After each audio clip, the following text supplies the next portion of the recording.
Hey everybody, welcome back to another exciting episode of Java with the Jims. I'm Jim Filippi, an estate planning and probate attorney here in the Northern California area.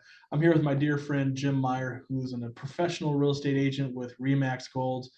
And like everybody else that's on watching this episode, we all want to know, Jim, how do you like your coffee? Jim, I like my coffee the way I like my HOA, soulless. So I'm going to ask you a question, Jim. How would I start a partnership, a business partnership? Do I just go online and click a few buttons and send some money? You can. The internet's rife with a lot of not so great advice, and you can get yourself into a lot of trouble. The reality of it is a partnership can be created without anything. If you and I decided that we wanted to get together and go start a business and hold ourselves out as having this business and to create some sort of profit, we don't need any written document. We don't need anything special. If we just start doing it, we're a partnership. And so that creates some problems because if you don't really intend on creating a partnership with someone, you can inadvertently create such a thing, create some liability for yourself. So be careful. If you're sitting around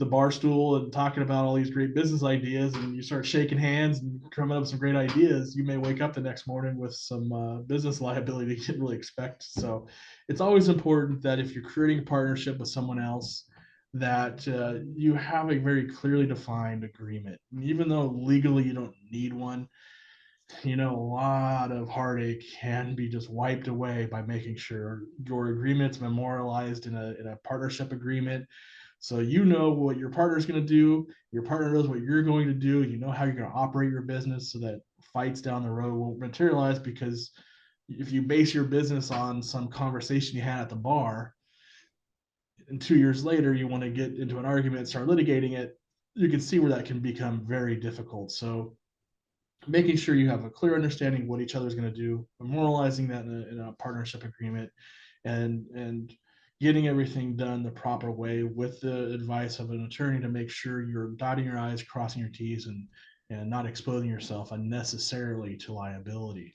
Because anytime you create a business, whether it's a sole proprietorship, a single member LLC, or a partnership where you're bringing on partners, you're there to make some money and benefit your family and those around you, and obviously the clients and customers you're going to serve. So start off on the right foot, build the right foundation, and then you can build a nice business on top of it. So hope that answered your question.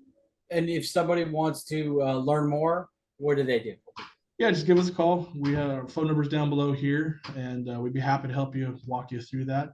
And if you're looking to buy a house or sell a house or land or anything, any kind of real estate, and my friend Jim here will help you and guide you through that process. How do they get a hold of you, Jim? Got the phone number down below here. Somebody out there watching us right now might say, "Hey, I've got that investment property. I want to sell. I want to take that money and start this business because I got this cool idea. What do I do?" You call me to sell the house, the property, and then you call the other Jim to set up the business. Same name, different phone numbers. Yeah. Yeah, and so if you're obviously if you own a house, you want to get into a business, that's great. Follow what Jim just said. But if you're looking to buy a property with someone, an investment property with another person, get with me, get with Jim, so that we can make sure when you buy this property, there's no problems later.